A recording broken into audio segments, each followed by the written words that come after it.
بہت نیک بزرگ بڑے درویش عالم پڑھانے لگے، اسباق مکمل ہو گئے، دین کے اسباق قرآن مجید پڑھایا، احادیث طیبہ کا درس دیا، اصول فقہ سے روشناس کرایا۔ جب بچے نے مکمل تعلیم حاصل کر لی اور آمین ہو گئی، دستار ہو گئی، فارغ ہو گئے، تو پھر ایک دن استاد صاحب نے کہا بیٹے کل تم نے ضرور آنا ہے، کچھ بات کرنی ہے۔ شہزادہ گیا ملنے استاد صاحب سے، استاد صاحب نے کنڈی لگا لی، ہاتھ میں درہ پکڑ لیا، مار مار کے پورے وجود کو زخمی کر دیا، کوئی غلطی نہیں، کوئی بات نہیں، مارا۔ بچہ آیا آ کے بادشاہ سلامت سے کہا کہ ابا جی سمجھ نہیں آئی، بڑا مارا ہے استاد۔ تو سیانے تھے نا بادشاہ، یہاں تو قاری صاحب روز کٹہرے میں کھڑے ہوتے ہیں، مولوی صاحب آپ نے میرے بچے کو کیوں مارا ہے؟ آپ 8,000 کے مولوی ہیں، میرا کئی کروڑ کا بچہ ہے، سویرے بدل لیں گے، خبردار آپ نے بچے کو ہاتھ لگایا، اپنی حیثیت میں رہے معاذ اللہ۔ جو قومیں استادوں کو کٹہروں میں کھڑا کرتی ہیں وہ ترقی نہیں کر پاتی، جو استادوں کو کٹہروں میں روز کھڑا کرتے۔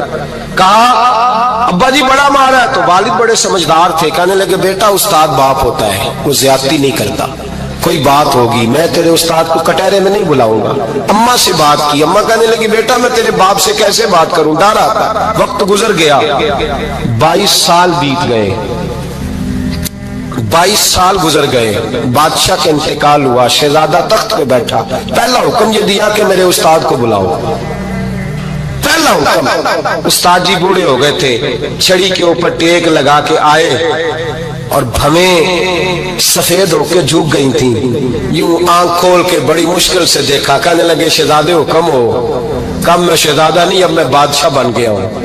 استاد جی 22 سال بیت گئے، آپ نے مارا تھا، پر وہ درد چونکہ زیادتی کی تھی، میرا قصور کوئی نہیں تھا، تو نہ میری روح سے درد گیا ہے نہ میرے جسم سے گیا ہے، میں بے اختیار تھا، پوچھ نہیں سکتا تھا، آج با اختیار ہوا ہوں۔ سب سے پہلا حکم آپ کو دیا، بلایا ہے، بتائے کیوں مارا تھا، کیوں مجھے مارا تھا، میری زیادتی بتائے۔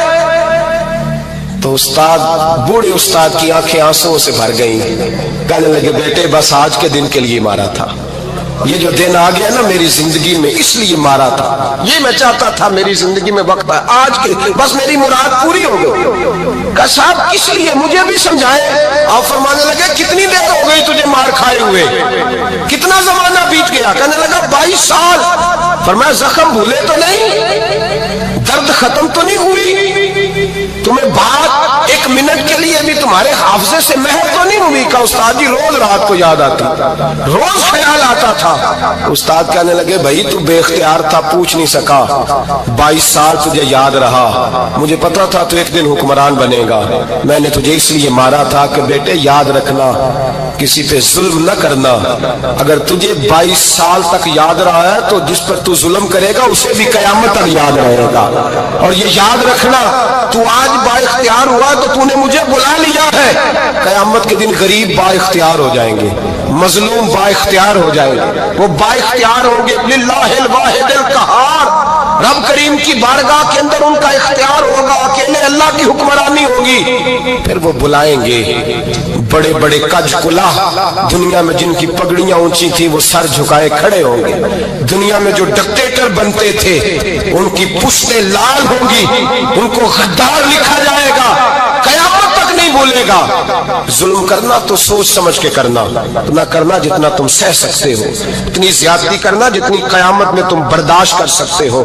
میرے نبی کریم صلی اللہ علیہ وسلم نے فرمایا ظلم سے بچو، یہ قیامت کے اندھیروں میں سے ایک اندھیرا ہوگا، زندگی میں زیادتی نہ کریں، اگر تھوڑی دیر کے لیے کوئی چیز برداشت کر جائیں گے تو وہ فائدہ دے جائے گی، کچھ دیر کے لیے اگر سہ جائیں گے تو نفع مل جائے گا، سہنے کی کوشش کریں۔